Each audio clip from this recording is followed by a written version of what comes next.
Assalamualaikum teman-teman, jangan lupa untuk subscribe ya. Mari kita telaah lebih lanjut teori tentang Sanji yang menjadi target dari koki atau organisasi kuliner yang jahat. Reputasi kuliner Sanji yang berkembang.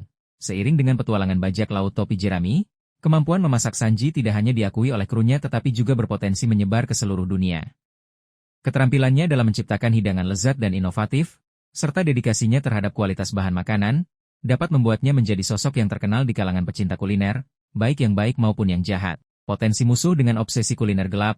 Dunia One Piece yang penuh dengan karakter unik dan eksentrik dapat melahirkan musuh dengan obsesi kuliner yang tidak lazim dan berpotensi berbahaya. Koki dengan standar moral yang rendah. Seorang koki yang terobsesi dengan menciptakan hidangan sempurna tanpa mempedulikan etika atau sumber bahan makanan. Misalnya, menggunakan bahan ilegal, berbahaya, atau diperoleh dengan cara yang kejam. Mereka mungkin melihat bakat Sanji sebagai ancaman atau sebagai alat untuk mencapai tujuan mereka. Organisasi yang mengendalikan sumber makanan langka. Sebuah organisasi kriminal yang memonopoli perdagangan bahan makanan langka dan eksotis. Mereka mungkin ingin merekrut Sanji untuk memanfaatkan keahliannya dalam mengolah bahan-bahan tersebut atau bahkan menculiknya untuk mencegahnya berbagi pengetahuan dengan orang lain. Koki yang terobsesi dengan resep legendaris. Seorang koki yang terobsesi untuk menemukan atau menciptakan resep legendaris dan melihat Sanji sebagai kunci untuk mencapai tujuan mereka. Mungkin karena ia memiliki pengetahuan atau koneksi yang relevan. Mereka mungkin mencoba memanipulasi, menculik, atau bahkan bertarung dengannya. Pengguna buah iblis bertema kuliner dengan niat jahat. Seseorang dengan buah iblis yang berhubungan dengan makanan. Misalnya, memanipulasi rasa, menciptakan racun melalui makanan, atau mengendalikan makhluk hidup melalui selera, yang menggunakan kekuatannya untuk tujuan jahat dan melihat Sanji sebagai ancaman atau aset berharga. Alasan Sanji menjadi target. Bakat kuliner yang luar biasa. Musuh mungkin terpesona oleh kemampuan Sanji dan ingin memanfaatkannya untuk menciptakan hidangan bagi mereka, meningkatkan reputasi mereka, atau bahkan untuk tujuan yang lebih gelap, misalnya, meracuni orang lain.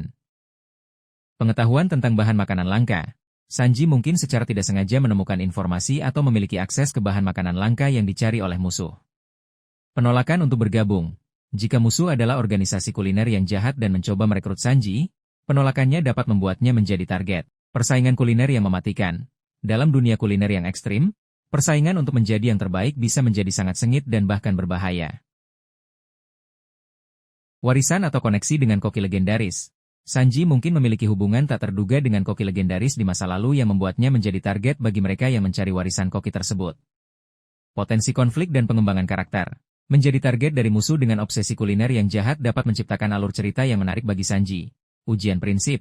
Sanji mungkin harus menghadapi dilema etis terkait dengan memasak untuk orang jahat atau menggunakan keahliannya untuk tujuan yang bertentangan dengan nilai-nilainya. Menunjukkan keahlian memasak dalam pertarungan.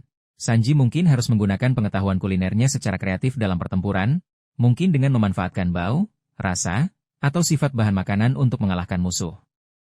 Perlindungan kru. Sanji akan berusaha keras untuk melindungi krunya dari ancaman yang menargetkannya karena kemampuan memasaknya. Pengembangan kepercayaan diri.